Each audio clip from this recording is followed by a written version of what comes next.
शहर से थोड़ी दूरी पर एक छोटा सा गांव था। उसी गांव में एक नंदू नाम का किसान रहता था।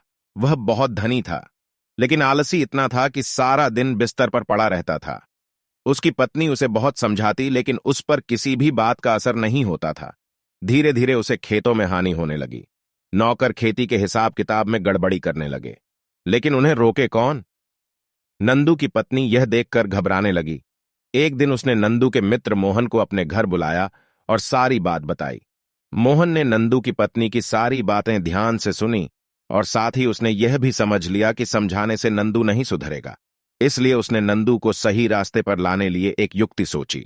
वह नंदू के पास गया और बोला, नंदू, जिस तरह दिनों दिन तुम्हारी खेती का काम डूबता जा रहा है, उसे देखकर मुझे बहुत दुख हो रहा है, लेकिन मैं तुम्हारी इस दरिद्रता को दूर करने का उपाय जानता हूं।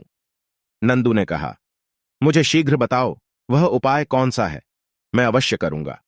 मोहन बोला, कहते हैं प्रातःकाल 4 बजे के आसपास आकाश से एक उड़न खटोला उतरता है, जो शायद तुम्हारे खेतों के आसपास ही उतरता है, जिसमें 2 परियां बैठी होती हैं।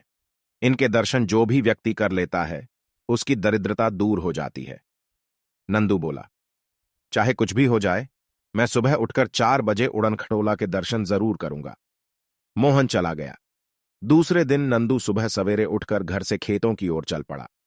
उड़न खटोले की खोज में वह खलिहान में गया तो उसने देखा कि एक मजदूर ढेर सारा गेहूं एक बोरे में भर रहा है। बोरा जब गेहूं से भर गया तो वह उसे उठाकर बाहर जाने लगा, लेकिन जैसे ही उसने नंदू को देखा, वह बोरा वहीं फेंक कर भाग खड़ा हुआ। नंदू वापस अपने घर लौट आया। उसे उड़न खटोले के दर्शन उस दिन नहीं हुए। अगले दिन वह फिर सुबह उठकर खेतों की तरफ चल पड़ा। वहां काफी देर तक इधर उधर टहलता रहा। सुबह के 7 बज गए, लेकिन उदधन खटोला नहीं आया।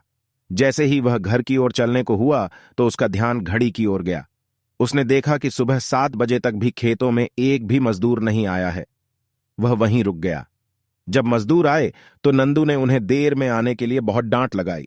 इस प्रकार वह रोज प्रातः उठकर उदड्न खटोले की तलाश में खेतों पर जाता रहा, लेकिन उसे उदड्न खटोले के दर्शन नहीं हुए। एक फायदा जरूर हुआ। वह जहां भी जाता वहीं उसकी कोई न कोई हानि रुक जाती। मजदूर ठीक से काम करने लगे, चोरी बंद हो गई और हर तरफ मुनाफा ही मुनाफा होने लगा। उसका स्वास्थ्य भी एकदम सही हो गया। एक दिन मोहन फिर नंदू के पास उसके घर गया। नंदू की पत्नी उन दोनों के लिए चाय लाई। नंदू मोहन से बोला, मित्र, तुम्हारा उड़न खटोला और परियां तो नजर नहीं आई, लेकिन उसकी खोज में लगने से मुझे बहुत फायदा हुआ है। मोहन हंसकर बोला, कोई परी या उड़न खटोला नहीं है मेरे भाई। मैं तो तुझे परिश्रम का महत्व समझाना चाहता था, जो तुम स्वयं ही जान चुके हो और अपने आलस्य को भी त्याग चुके हो। यह कहकर मोहन जोर से हंसा तो उसके साथ नंदू और उसकी पत्नी भी हंस पड़े। इस कहानी से यही सीख मिलती है कि आलस मनुष्य का सबसे बड़ा शत्रु है। परिश्रम के समान कोई दूसरा मित्र नहीं है। मेहनत करने वाले कभी दुखी नहीं होते, इसलिए किसी को भी आलस नहीं करना चाहिए। इसी तरह का वीडियो देखने के लिए हमारे चैनल को सब्सक्राइब करें। वीडियो को लाइक एंड शेयर करना ना भूलें।